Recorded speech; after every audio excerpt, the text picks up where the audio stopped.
নিশা, বাংলাদেশের স্বাধীনতা যুদ্ধ দলিলপত্র অষ্টম খণ্ড থেকে ঢাকা বিশ্ববিদ্যালয় শিক্ষা ও গবেষণা ইনস্টিটিউটের লাইব্রেরিয়ান ইব্রাহিম ভূঁইয়ার সাক্ষাৎকার আপনাদের সামনে তুলে ধরছি। সাক্ষাৎকারটি 1974 সালে নেওয়া হয়েছে। 1971 সালের সেপ্টেম্বর মাসে আমি গ্রামের বাড়ি যাওয়ার জন্য ঢাকা সদরঘাটের দিকে রওনা হয়েছিলাম। সদরঘাট টার্মিনালের প্রবেশ পথে সশস্ত্র পাঞ্জাবি সেনাদের প্রহরায় মোতায়েন দেখলাম। কিছুক্ষণ পরে এক অতি বৃদ্ধ ভদ্রলোক মুন্সিগঞ্জ যাওয়ার জন্য টার্মিনালে আসলেন। সঙ্গে তার নবপরিণীতা পুত্রবধূ এবং যুবতী মেয়ে ছিল।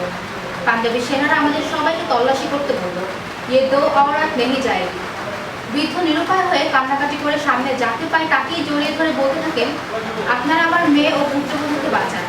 কিন্তু আমাদের কিছুই করার ছিল না। ইচ্ছে থাকা সত্ত্বেও আমরা সেই অসহায় যুবতী মেয়ে দুটোকে রক্ষা করার জন্য কোনো কথা বলতে পারিনি, কিছুই করতে পারিনি। আমাদের সকলের চোখের সামনে পাঞ্জাবি সেনারা অট্টহাসিতে ফেটে পড়ে যুবতী মেয়ে দুটিকে টেনে হেঁচড়িয়ে ওদের আর্মি ট্রাকে উঠিয়ে নিয়ে গেল। মেয়ে দুটি এই সময় করুণ আর্তনাদে ভেঙে পড়েছিল। 2 ঘন্টা পর আবার যুবতী মেয়ে দুটিকে ফিরিয়ে নিয়ে এলো। দেখলাম মেয়ে দুটির চলার কোনো শক্তি নাই, এলোমেলো চুল, অশ্রুভরা মুখমণ্ডল। আমরা লঞ্চে রওনা হয়ে গেলাম। বাংলার এমওএল পাক আর্মি ঘাঁটিতে আমাদের লঞ্চ আটকে তল্লাশি চালানো হয়। পাক সেনারা যাত্রীদের মূল্যবান মালামাল লুট করে নিয়ে যায়। লঞ্চে দাঁড়িয়ে আমরা দেখলাম ওদের কামরার জানালার সম্মুখে 4টি বাঙালি যুবতী মেয়ে এলোমেলো চুলে করুণ ও অসহায় দৃষ্টিতে আমাদের দিকে তাকিয়ে আছে। জানালা দিয়ে তাদের দেহের যতটুকু দেখা গেল তাতে মনে হলো তাদেরকে বিবস্ত্র করে রাখা হয়েছে। বুড়িগঙ্গা নদীতে 15 থেকে 20 জন করে একসাথে দড়ি দিয়ে বাঁধা বাঙালি যুবকদের বহু লাশ ভাসতে দেখলাম। 1971 সালের অক্টোবর মাসের একদিন আমি বাড়িতে ছিলাম। সকাল 9টার সময় আমি বাগড়া বাজারে গিয়েছিলাম বাজার করতে। বহু লোকের সমাগম ছিল। বাজারের দক্ষিণ দিকে পদ্মা নদী। পূর্বের দিন সন্ধ্যায় পাক সেনাদের নোঙরপাড়া স্টিমারটি পদ্মার ঘাট ছেড়ে চলে যাচ্ছিল। স্টিমারের চারদিকে সশস্ত্র পাক সেনারা প্রহরায় মোতায়েন ছিল। অকস্মাৎ দেখলাম পাক সেনারা স্টিমার থেকে সজোরে টেনে একটি লাশ ফেলে দিচ্ছে। স্টিমার দৃষ্টির বাইরে চলে যাওয়ার পর আমরা নৌকা নিয়ে গিয়ে দেখলাম এক ক্ষতবিক্ষত যুবতীর বিভৎস উলঙ্গ লাশ। এছাড়া কাশবনের পাড়ে পড়ে আছে পোলা বিভৎস লাশের গালে ও দেহের অন্যান্য স্থানে ক্ষতচিহ্ন দেখলাম। তার ডান দিকের স্তনের গোটা তুলে নেওয়া হয়েছে। এই যে সাক্ষাৎকারটা আমি এতক্ষণ পড়লাম, এটা আমি আগে জানতাম না।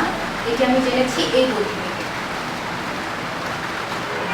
বাংলাদেশের স্বাধীনতা যুদ্ধ দলিলপত্র অষ্টম খণ্ড। এবার আমি কিছু এই যে পাকিস্তানিরা আমাদের উপর এত অত্যাচার করলো, এত এত ঘটনা পার করে আমরা এই জাতীয় স্বাধীন বাংলাদেশে আছি, কিন্তু এখনকার সময় এসে আমরা কেন এগুলো ভুলে যাচ্ছি? কেন এগুলো আমাদের মাথায় থাকছে না যে আমরা এতখানি অত্যাচারিত হয়েছি? এত কিছুর পরেও আমরা এসে বলি খেলার সাথে রাজনীতি না মিশাই। যে এই স্বাধীন দেশে আমরা আছি সেটা এখন রাজনীতির একটা অংশ হয়ে গেছে।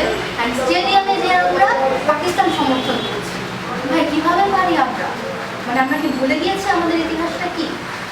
স্বাধীনতার এত বছর পরেও যেখানে পাকিস্তান এখন পর্যন্ত মাফ চায়নি, যেখানে তারা বলে যে বাংলাদেশের যুদ্ধ না, এটা ভারতীয় এজেন্ট ছিল, মানে আমরা হয়ে গিয়েছি ভারতীয় এজেন্ট, তার মানে কি আমাদের নিজস্বতা নাই, আমাদের আইডেন্টিটি নেই, ব্যাপারটা এরকমই দাঁড়ায়।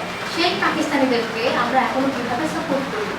কোশ্চেনটা নিজেদেরকে করি, নিজের বিবেকের কাছে। আর এই মুহূর্তে বিদায় নিচ্ছি আমি মাহমুদা আক্তার নিশা, যুদ্ধ দলিল প্রবর্তন। ধন্যবাদ সবাই।